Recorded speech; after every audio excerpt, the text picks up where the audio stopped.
അപ്പൊ ഇവിടെ നൂറുകണക്കിന് ആളുകൾ ദിനം പ്രതി വന്നു പോകുന്ന, ജനങ്ങൾക്ക് വരാനും പോകാനും പറ്റിയ സൗകര്യമുള്ള ഒരു സ്ഥലമാണ്. ഇവിടെ ഒരു കൌൺസിലർ ഓഫീസ് പ്രവർത്തിക്കാനുള്ള എല്ലാ സാഹചര്യവും ഇവിടെ ഒരുക്കിയിട്ടുണ്ട്. 2 ഗേറ്റുകളുണ്ട്, എല്ലാ സംവിധാനവുമുണ്ട്.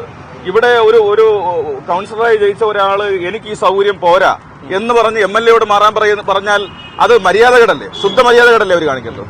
അപ്പൊ അത് അങ്ങനെ ഒരു തിട്ടൂരം അനുവദിച്ചു കൊടുക്കാൻ ഞങ്ങൾ തയ്യാറല്ല. ഇനി നിയമപരമായിട്ടുള്ള എല്ലാ പോരാട്ടവും ഞങ്ങൾ നടത്തും. ഈ ഓഫീസ് ഞങ്ങൾക്ക് മാർച്ച് മാസം 31-ാം തീയതി വരെ നിയമപരമായിട്ടുള്ള കാലാവധിയുണ്ട്. ആ കാലാവധി കഴിഞ്ഞ് പുതുക്കുന്നതിന് ഞങ്ങൾ കോർപ്പറേഷനോട് ആവശ്യപ്പെട്ടിട്ടുണ്ട്. കോർപ്പറേഷൻ ഒഴിപ്പിക്കാനാണ് ഭാവമെങ്കിൽ ഞങ്ങൾ അതിനെ നിയമപരമായും രാഷ്ട്രീയമായും നേരിടും. അതുപോലെ അവർ പറയുന്നത് അവരുടെ അലമാരി എല്ലാം വെച്ചേക്കുന്നത് ടോയ്ലറ്റിന്റെ അകത്താണെന്നാണ്.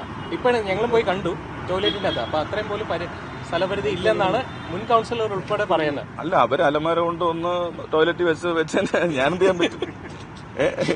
എനിക്ക് അതിലെന്തെങ്കിലും പരിഹാരം, അലമാര വേണമെങ്കിൽ എന്റെ ആളിനെ വെച്ചിട്ട് ഞാൻ മാറ്റി വെച്ചു കൊടുക്കാം. ഇല്ല, സ്ഥലമില്ലാത്തത് കൊണ്ടാണ് പറയുന്നത്.